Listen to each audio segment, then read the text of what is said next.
Hello, this is Jacob Vu for COP3330.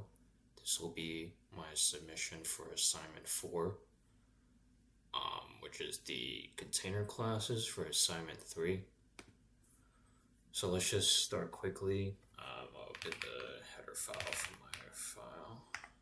So here is because it's just like the header file for the previous assignment, but with container classes, so it's basically just an extension.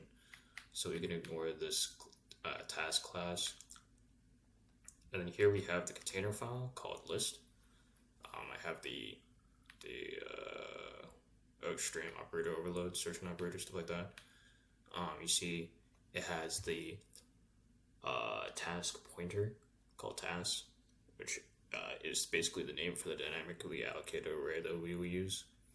And because we're using dynamically allocated array of C style, we're going to need the rule of 3, the destructor, the copy constructor, and the copy assignment operator. And then you can see just stuff here, getters that we might need. Because I'll use like the task data members inside of functions with scope resolution of the list class, so I'll need these. And then here are the functions that perform the functionalities that we need. Okay, so let's open the implementation file. Let's just go all the way to the list. Okay, here's the default constructor that I made. I believe it was required in the assignment to do this specific default constructor. See the new keyword, and then the destructors right here. It's important to have the brackets with delete because we're deleting a dynamically allocated array. Here's the copy constructor. Remember, it's important to put the copied list by reference so that it doesn't try to copy itself and then like destroy the computer or something. And then you have a const because you don't need to change, or you should be able to change the list that you're using to make a new list. So here we don't need to use the delete because we're creating a new list. So it's like we have one list and then we're trying to create another list from that. So we have two dynamically allocated arrays. We don't need to delete one because we're not replacing an array. We're just making another one. So we have a new one. I didn't include the this pointer because like it wasn't necessary. So it's not necessary to compile, and it's not necessary for like any memory issues because it's the exact same thing as default constructor because you have this as the parameter and it knows which one to use. Yeah, and then you just go over the size and then fill up the newly created tasks array with the tasks array of the list parameter. All right.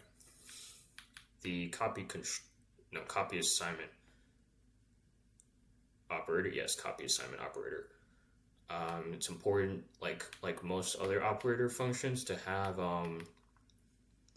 the return type by reference, so that you can overload it with multiple operators, so that it doesn't hurt performance.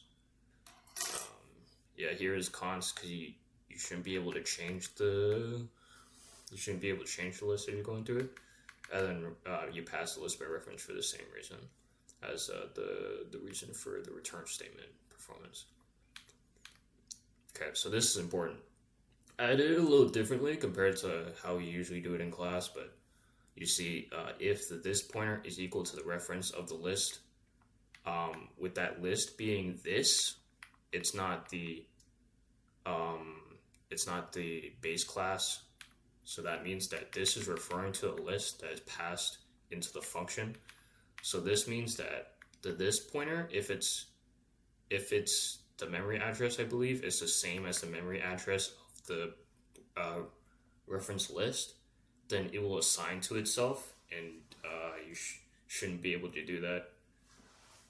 So so you have it. It just returns the list, because if you're when this happens, it's basically like you're assigning a list to itself, which can cause like performance issues, and I think may cause memory leak. I'm not sure. Okay. Yeah, usually because the rule of three is has to be self or like yeah, it has to be built in by the developer in C++. You need this. All right, yeah, and this size capacity same thing. Um, because it's assignment operator. So like it's referring to the data members of lists that already exist. So we don't need the this pointer.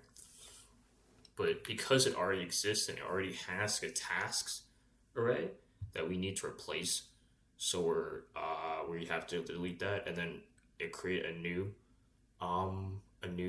dynamically allocated array. The order here is very important because so there already exists a tasks array that we need to replace. We need to delete that old one, then create a new one.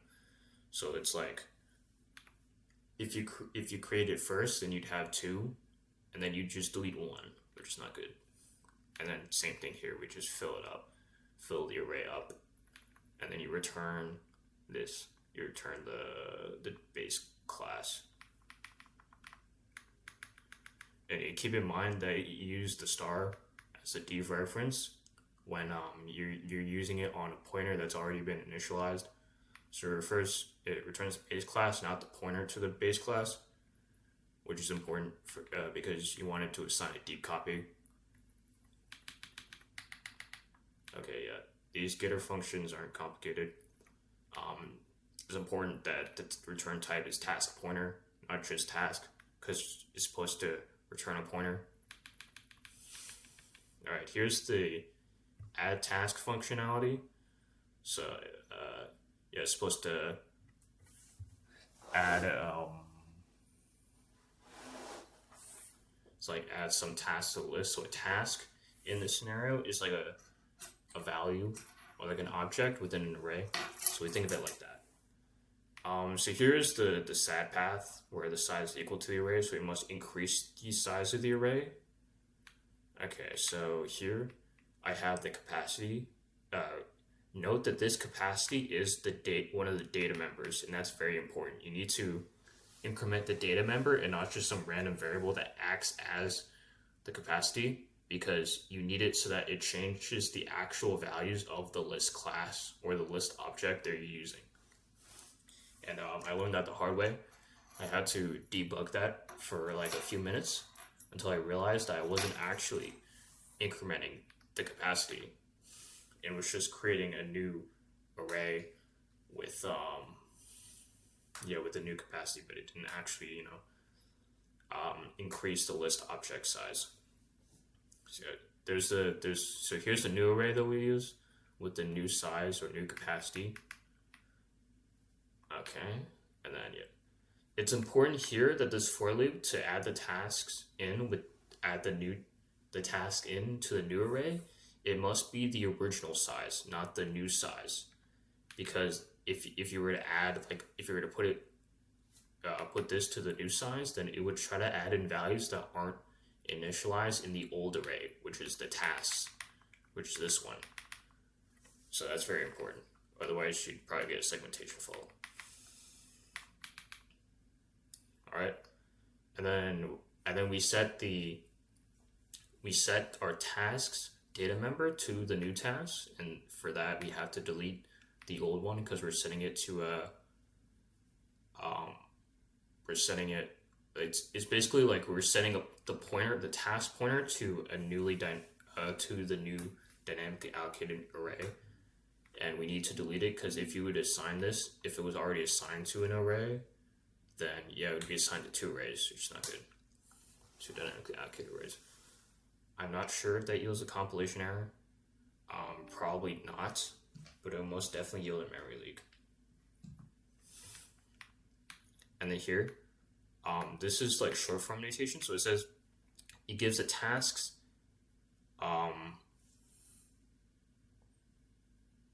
task size plus plus. So here it increases the size. So this just does two things. It it puts a task in the tasks array at a size +1, and then it also increments the size by 1 as well. So like this is just some short form notation. Okay, here we go. Update task. Notice these are all void. It's just, I think it's the most intuitive. They're all void, and they don't really need to have a return statement in this scenario. So here I use the title as a parameter instead of the task because that was just easier way to identify it. You don't need the full on task array if you're not adding anything. Okay, so here's like a basic search algorithm. You have an index at a null value or whatever, then go through the tasks array and you see if the title is equal to the title parameter, then you find that and you set it to an index to that you set a variable to that index, then you break out of it so that once you find that title, you just get out of it because you don't need to search anymore. If we don't find it and then the index is still at the null value, index strictly less than 0, then I just print the task was not found and then I return early. Okay, task selected, you see there, at the index get title. That's why you need the getters from the task class so that you use them in the functions with the list scope resolution, because it has a list scope resolution and not the task scope resolution, it can't access private data members of task. Alright, it's your selection, the character, and then it says mark complete, and you answer it. I don't think it was required to have to check for user input, so I just have that there. It's just the scene statement by itself. And then here, if it's yes, then it says set the completion to true. If not, then it sets it false. I had this functionality over here that's it was basically you don't need to change the due date if you if you completed the task, so it only does it if you didn't complete it. So it says change the due date and then you change it. Alright, delete the task, very similar. First of all, you need to find the title of the task you want to delete, so it's the same. It's the exact same search algorithm. Same here. And then here's the basic removal algorithm. It's the same one I used for assignment 3, so I don't really need to explain it here. Okay. So let's go to the main file. This should be a breeze because there's not much stuff here now since we have proper implementation. It's almost basically almost the same as the previous assignment. You see, I initialized the parameters inside the main file because before in assignment 3 it was kind of finicky because it created too many parameters in the functions, but now it's perfectly fine here. It's basically necessary here. Say ask task, date task, test delete task. And then here we use the insertion operator for the list class to print. Yeah, same thing. Okay, so let's run the file. Let's create a task. Let's do the same thing as last time for assignment 3, And I'm gonna create more than 4 tasks so I can show you that the add function works.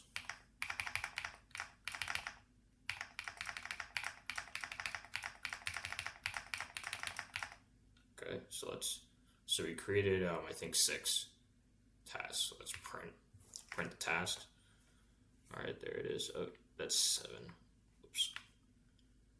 Okay, so you see there, I created all the tasks with the description, title, description, due date, and then task not completed. So let's update a task. Let's update A, and then mark it complete. And then print again. See that it's completed up there. Okay, let's update task B. Let's say that's not complete. Still not complete. Then change due date. Let's do it to 3/24. Print. See that the due date's changed now. All right, let's update a task called EF. Doesn't work. Let's update a task called H. There's no task called H. Doesn't work. Okay, let's delete a task called G. Then print again. See that G's not there anymore. Um, let's print a.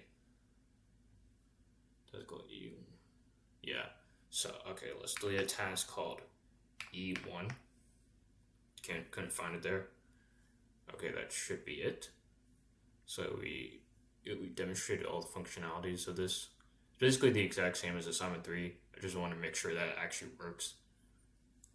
Alright, so let's press quit. And there it is. Alright, that is my full submission for assignment 4. Have a nice day.